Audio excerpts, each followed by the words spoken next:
So, as Dr. Nehru said, perhaps the most exciting drugs on today are the SGLT2 inhibitors. In addition to improving glycemic control, they reduce weight, they lower blood pressure, they lower uric acid, and they lower albuminuria. What is their mechanism of action? What they do is, by inhibiting glucose absorption in the proximal tubule, and because it's a sodium glucose co-transporter, sodium absorption and therefore water absorption is also inhibited. This water and sodium is delivered to the distal tubule, and so it restores the tubular glomerular feedback by that mechanism. And so what it does is, in the initial phase, it actually decreases the renal blood flow, and there is an acute drop in the GFR when SGLT2 inhibitors are first started, but which then stabilizes out, and over a period of months to years, the GFR was actually better. It improves. These are some pleiotropic effects which they have. They improve renal proximal tubular oxygenation, they reduce the tubular workload, they reduce some inflammatory markers like interleukin 6, etc. Now what is important is that their effect on glycemia drops as the GFR drops, because as the GFR drops, less glucose is going to be filtered out and the SGLT2 becomes less effective. But the lowering of weight, lowering of blood pressure and lowering of albuminuria persists even in the later stages, and what Credence has done, which was published about a month ago, has been to take the SGLT2 inhibitors down to a GFR of 30 and show that even at a GFR of 30, the nephroprotection persists. They would lower blood pressure to the extent of about 5 millimeters of systolic and about 2.5 millimeters of diastolic blood pressure. Can they be used in non-diabetic kidney disease? Well, it's attractive to think that if they work in this fashion, then the SGLT2 inhibitors should work in obesity-induced chronic kidney disease, because that's also associated with an increased renal plasma flow and hyperfiltration due to an increased GFR. In hypertensive nephrosclerosis, there is a loss of water regulation which drives the hyperfiltration, which once again could be inhibited by the SGLT2's effect on tubular glomerular feedback. In IgA nephropathy, or significant proteinuria, which is the determinant of renal prognosis, and so also in secondary FSGS. So in all these situations, we may expect that SGLT2 inhibitors would be attractive. When should we not be using the SGLT2 inhibitors? In patients who have multiple episodes of genital infection, in those at risk for diabetic ketoacidosis, patients at risk for volume depletion because SGLT2 inhibitors increase sodium and volume loss. They should be withheld during procedures like elective surgery and contrast. So like Dr. Nehru said, the caution that came for metformin is there with SGLT2 at present, but that may go. They should not be continued during short-term periods of NSAID use. So just as we said, ACE inhibitors and ARBs and NSAIDs are a bad combination, the same thing may happen with the SGLT2 inhibitors because of the dehydration that they produce and because of the decreased afferent arterial blood flow and they reduce intraglomerular pressure. So in this situation, the NSAID acts by also constricting the efferent arterioles. So there could be a sudden precipitous drop in the GFR if the two are used together. In elderly with dietary restrictions, canagliflozin, but not the other two, they said in a patients with a history of amputation of peripheral vascular disease. Now this was after the Canvas program study, but Credence has shown that there is no increase in amputations in the group which got canagliflozin. But also showed no incidence of fractures and amputation. Can we go to the last two slides, because I think that will end up and we'll take their questions also. Yeah, is it okay? Last two slides. Your last two which you put at the end? Yeah, because obviously no.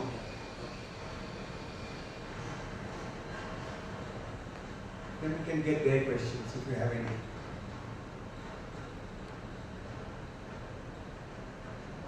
One very severe diabetologist has some doubts about this SGLT2 because they produce only glucose loss. They have wonderful effects on kidney and all. Coming to that. We are coming to that. I just want to make one point. If you look at Credence and you calculate the numbers needed to treat, the studies look great. 40% reduction, 27%, 30% reduction. If you look for a minute and calculate the numbers needed to treat to produce those effects, it goes from 16 patients to 110 patients that you need to treat to prevent one event. By contrast, if you remember what I showed you from the UKPDS BP data, with blood pressure control, you need to treat 9 patients to prevent one cardiovascular death or one microvascular combination. So SGLT2 looks great, it is great, but it's expensive and you need to treat a far larger number of patients to get one event as compared to the simple things like blood pressure and glucose control. Yeah, I think you asked the right question, and Lobo, stay here. I think we'll discuss. All of you will have a final word, and they will ask questions to us, we'll answer them. Before that, very interesting, Dr. Valentine lobo, is that patients who have a low GFR, below 30, were also included in the study, like recent study. And you will understand that the drug doesn't reach the site of action, isn't it? The drug has to work at the proximal convoluted tubule for it to work on the receptors so that it can work to reduce glycemia and also all those beneficial effects. When the GFR is 30, the drug that comes in the proximal tubule is far less. How the drug works in that situation? Like a clinical study showed a benefit, and it showed benefit not in the glycemic control, obviously, but other benefits. So these are some of them. So I want to know, what is autophagy in diabetes? How it's important? Anybody? See, what is autophagy is, for example, all the cells have lysosomes. And what is the function of lysosome? Is to clean the debris. Like when you stay in a hotel, when in the morning you put the outside that clean my room, isn't it? If you don't go back and the room is not clean, you'll fire those people. I have given the message, I have kept the card outside, yet my room is not clean. Therefore you get angry. The same thing, the cells, all the debris, all the functions of metabolism creates a lot of these waste material has to be checked out, and the function is done by lysosomes. And they are the one which go through all the phases of initiation, elongation, maturation, fusion with lysosomes, and that's why they get rid of these products. So they would now believe that these SGLT2 inhibitors have got this improved autophagy function. And that autophagy also improves cell life, and therefore you get better benefits with this drug, though it does not reach the proximal convoluted tubule where it will work. So these are the pleiotropic effects of the drug, which do something better in these patients and therefore help. There's one more theory of branch amino acids. Since we're talking of amino acids, we have also one more theory about branch amino acids. The branch amino acid regulation is also very well controlled in the body. And in patients of heart failure, this branch amino acid regulation is impaired. And it is now believed that all the heart failure benefit is not through ketone bodies, which we always been thought of. It is because of through branch amino acids, which is supposed to give the benefit. And the last slide of the day shows that the benefit that you get without having the actions on the proximal convoluted tubule is through this mechanism. And what it says is the glucose inside the cell is toxic. Like too much power comes in these bulbs, the bulb gets fused off. So when too much glucose goes into the cell, it has a damage on multiple factors. The first important is the phosphoprotein. The phosphoprotein phosphorylation is important to prevent the phosphoprotein going to nucleus. And once the phosphoprotein goes into nucleus, there's a change in the DNA. And the change in the DNA brings about the apoptosis of the cell. That's the important function of hyperglycemia. Now here, it is said that the oxidative stress means what? Is again a waste product.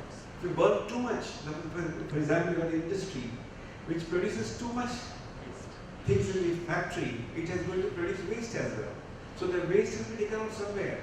Somebody will take out the waste in the river which is close by, and then people start shouting how the waste is coming to the river and the river next to it. So similarly, the oxidative stress is nothing but excess amount of use of the carbohydrate in the Krebs cycle produces waste material. So that produces damage to tissue and inflammation.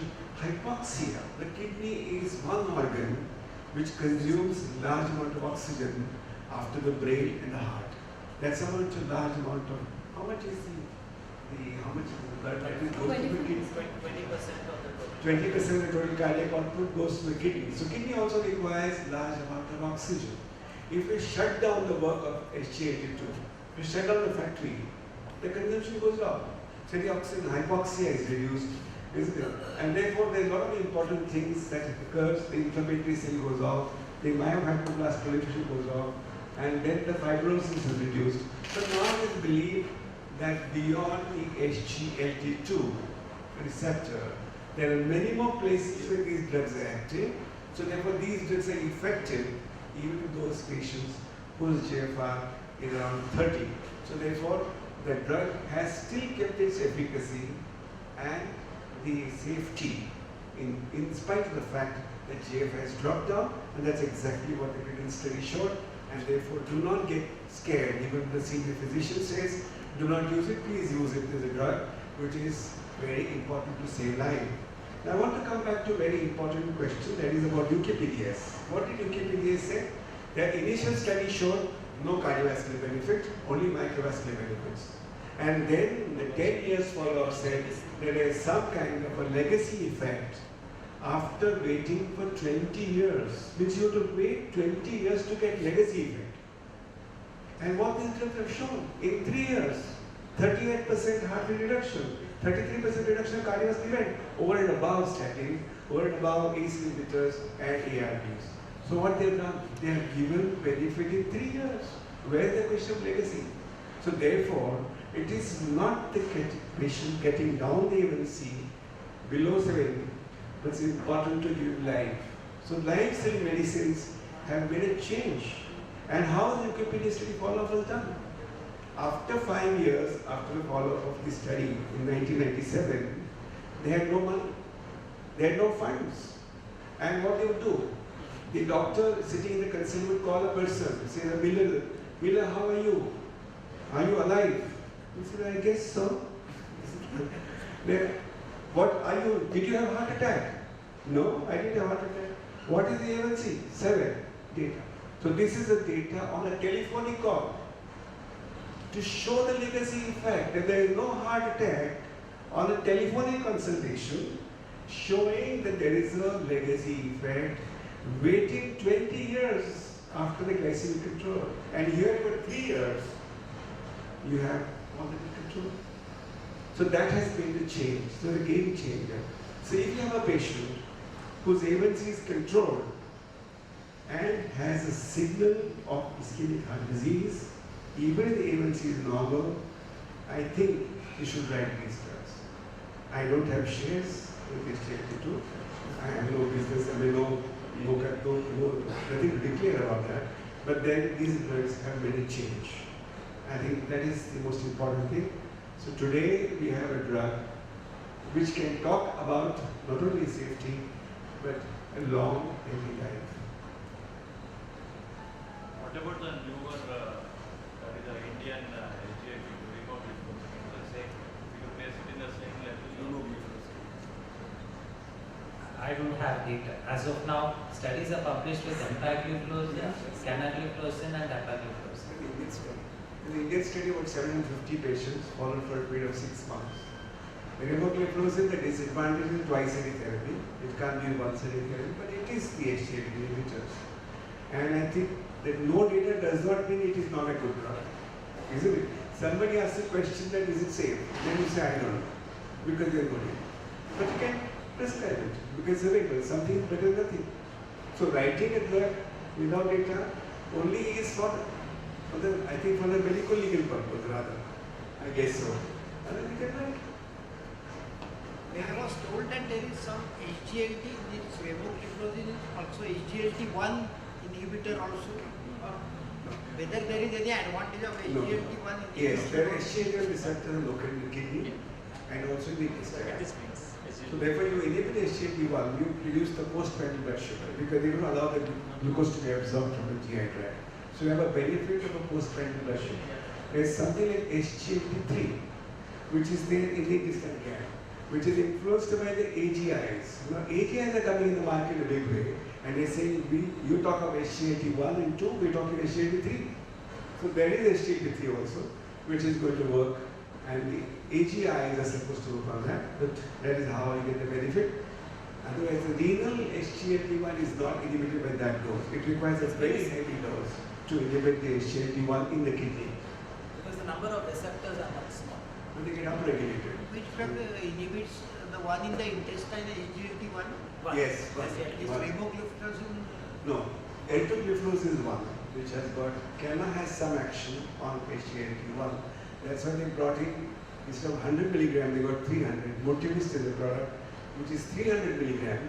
If we increase the dose of the medicine, so it has the action of SGLT1. That was the idea of doing it, but it did not succeed.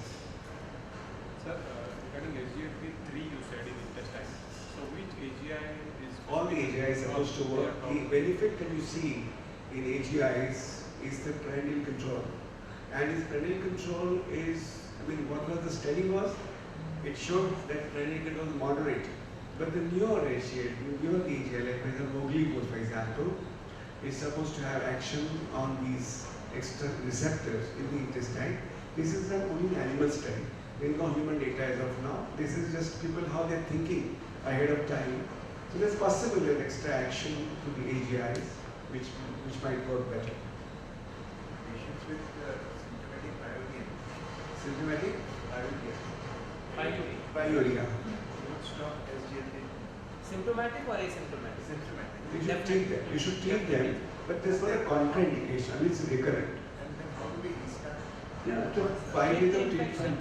And then restart. Yeah, you treat infection, you start. There's not a contraindication, but if the patient is recurrent UTI, then of course it is, you can't use it. And usually it's a lower risk urinary tract infection, so it does not cause septicemia.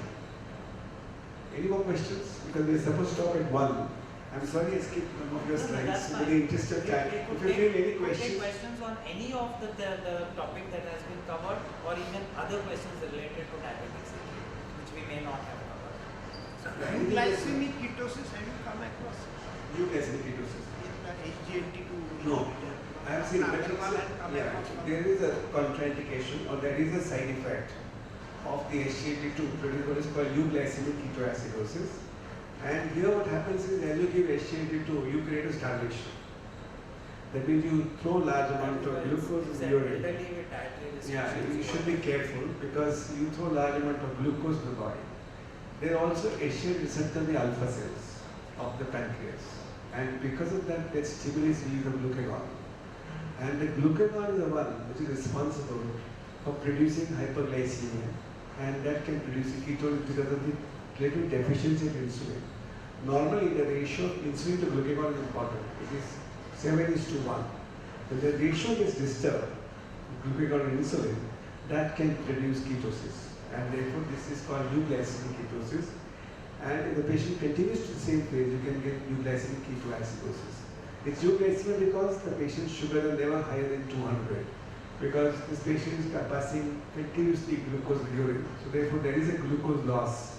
So therefore they are euglycemic, and ketone is produced because of the burning of the fat, because of the glucagon coming into picture, and glucagon does not allow glucose to go into the cell.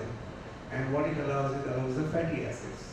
The long-chain fatty acids are broken into 2 pieces of carbon containing fatty acids, and that is called beta oxidation. And then two complexes of the carbon molecules of fatty acids, when they fuse together, they produce a ketone bodies. Two molecules of acetyl coenzyme, when they fuse, they produce ketone bodies. These ketone bodies are produced in the liver, but liver doesn't use ketone bodies. It is used by the body elsewhere else as a part of the energy. Even the brain can use for something. So it's an alternative energy available when the glucose connects to the cell. And too much biochemistry before lunch, I think, is not a good thing.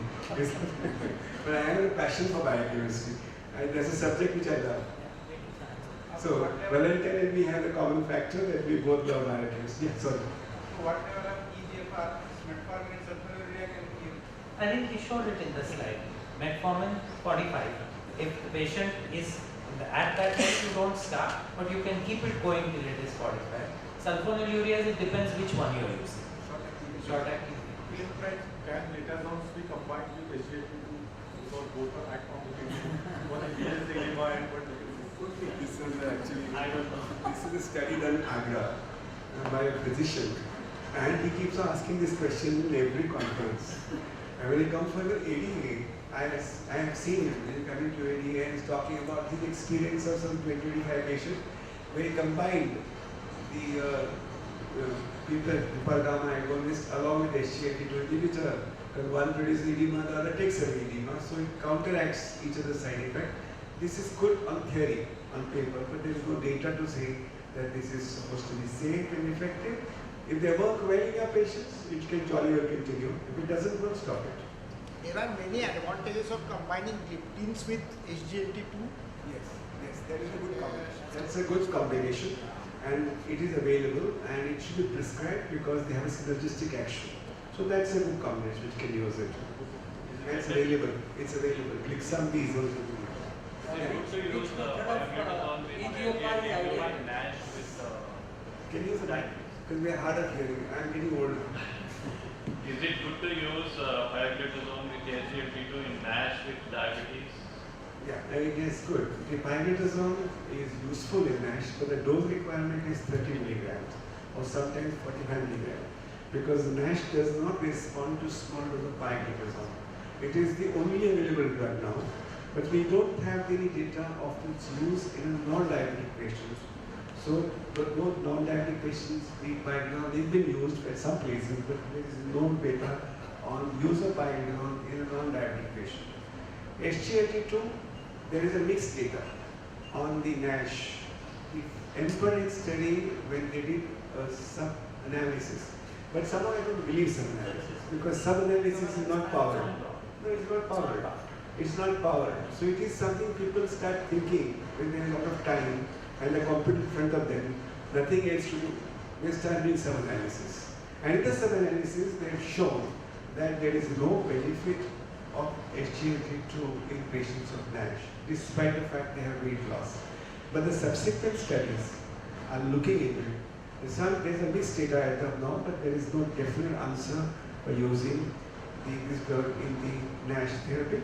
You can use liraglutide instead, the bariatric surgery. Then there's one Indian molecule called saroglitazar, which has also been indicated for patients of NASH. In fact, I may have not made it completely clear because I said that it looks attractive to use the SGLT2 in non-diabetic CKDs. There are two large studies going on. One is called DAPA-CKD, which is looking at actually giving dapagliflozin to non-diabetic CKD patients, and the results should come in another year or two. And the other one is with empagliflozin. I forgot the name of Emperor study. Yeah. Emperor study looked at the ejection fraction, GF, below 45 and above 45. And in non-diabetic CKD. All looks good, but you know, I'm reminded of what Thomas Huxley said almost 150 years ago. He said, the great tragedy of science is that a beautiful hypothesis is often slain by an ugly fact. He has a question. I was asking which is the ideal method for non-nephrologists to assess EGFR, MDRD or which one? If you have the CKD EPI, then the Indian study, as Mitali mentioned, showed that that was the one which corresponded to the gold standard there. Today, there is an app which is available for the Android phone, which has most of the formula.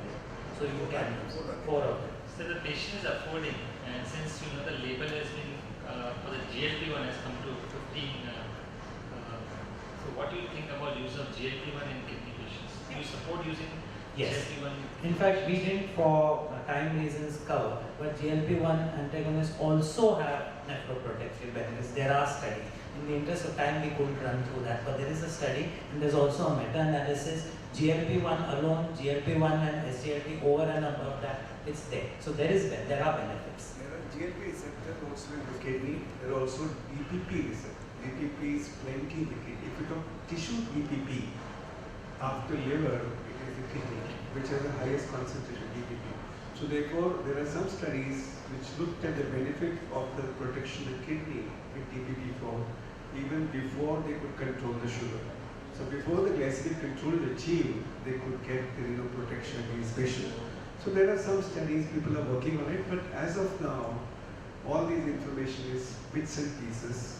It is still not accepted by everybody, and until you get a green signal, I think better not indulge in using all these medications in non-indicated cases. I think with that, no more questions. Yeah, there is last question. I have one question not related to this section, but Very it's good. related to EGFR. Can you use the mic in the interest of everybody? Sir, my question is regarding EGFR. For example, if somebody is exercising every day almost 60 to 75 minutes, routine walk and intermittent jogging. So during that period, if that person, the patient is non-diabetic, non-hypertensive, and if that patient doesn't hydrate himself during the exercise, so does it affect in terms of reduced EGFR over a period of time like years? So what is the recommendation in that? Over a period of years? Yeah, if he doesn't hydrate himself during exercise, Yeah. obviously he's losing water, he's dehydrating over a long period. So one assumes that that's an acute kind of change, right? So it should come back to kind of where he is. Yeah, if every day he's exercising for 1 hour, not hydrating himself during exercise, so does that chronic mild dehydration affects in terms of EGFR affection? So it's very interesting. There is so there are a group of chronic kidney disease known as chronic kidney disease of unknown origin. The first one reported was called Mesoamerican nephropathy. The second one reported from India is called Udanam nephropathy, reported from Andhra Pradesh. There is a Sri Lankan nephropathy. All these occur in men doing hard physical labor with lack of hydration. Physical labor in fields, and yes, chronic kidney disease is reported in these populations. Whether your particular instance will work, I don't know, because what it looks like is you might get an acute kidney injury in that. But people who have really hard physical labor with excessive loss of fluid and those situations, these chronic kidney disease have been reported. I think last month's New England Journal of Medicine has a review article on this, chronic kidney disease of unknown origin, and these are mentioned: Mesoamerican, Udanam, Sri Lankan, and Egyptian. Yeah, hyperfiltration injury. Thank you, sir. So with creatinine levels, you said creatinine more than 1.5, metformin should be stopped, or maybe it is dangerous to give. Old. Now we can go up to, I think, 45, like he said, EGFR of 45, you don't start it again. If they're already on it, you keep them. No, I want to tell a story because the patient's movement also brought so many changes in the prescription attitude of a doctor. That's very important because you have anybody can complain. You can go complain, patient can complain that these guidelines are useless for us. Why did you stop the doctors from prescribing the metformin for us? Because we are off the control. And the cognizance was taken of that statement, and then they acted on that, and therefore the guidelines were revised again. This USF2 is open for all kind of criticism. Anybody can criticize, anybody can give the feedback, you can give the feedback, and you can get the answer. I think we had a very nice, fruitful discussion. It's close to lunch. I think we should break for lunch, and you can carry on with your other activities. Thank you very much. Thank you everyone.